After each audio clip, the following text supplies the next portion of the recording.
California just passed a bill banning for-profit prisons and immigrant detention centers. Now, this bill would shut down private facilities that hold inmates with criminal convictions.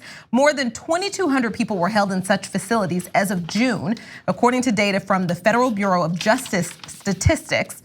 It would also shutter privately run facilities for immigrants who are considered civil detainees despite being held in prison-like conditions. Some of these facilities could be gone as early as next year, with all of them being phased out by 2028. Now, the assemblyman who introduced the bill said in February the inclusion of immigrant detention facilities wasn't meant as a jab at President Trump or his immigration policies. Instead, he told the San Francisco Chronicle it was a stand against companies that only care about the almighty dollar.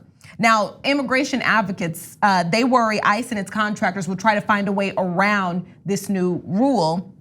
And because, as you may remember, when several sheriff's departments canceled their contracts to house ICE detainees last year, instead of freeing the detainees, ICE moved many of them to prisons in Colorado and Hawaii. Now, this is not totally set in stone yet because the bill does have to be signed by Governor Gavin Newsom, but he has long expressed support for this.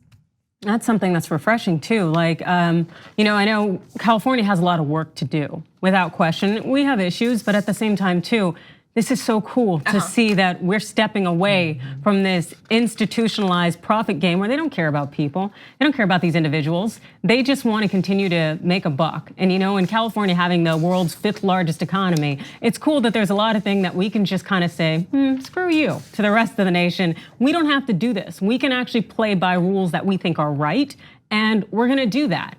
And I love that.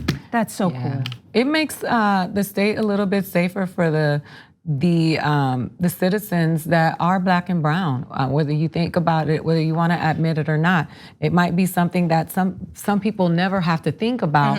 But when you see that Felicity Huffman is going to prison for 37 seconds for what she did, but there's a black woman in America who's in prison for wrongfully voting.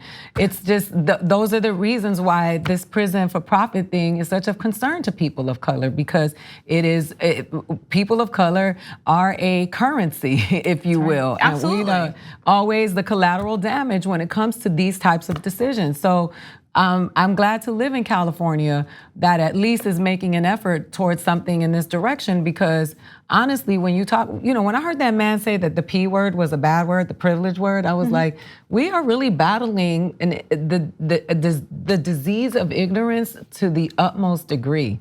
So when I see a victory like this, as minor as it is, these are the things that are the launch pads for greater things that really can cause a difference in our society for us, because we are here too.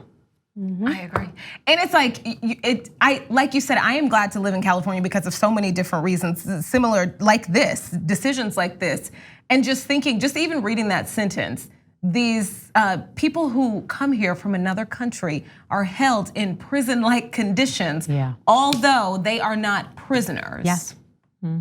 We're talking about something that it does amount to it's a civil issue.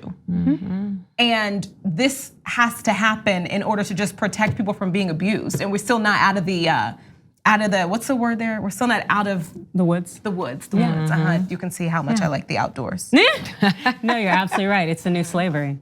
And so having California shut that down, even if it'll take a few years to actually kind of really go into it, as it's pretty much, my understanding of the bill is that it's essentially saying we're not going to renew this contract when it's out in a year. And so I think that that's good that we're moving towards that, and hopefully we can be a model for the rest of the nation in walking away from a lot of this stuff.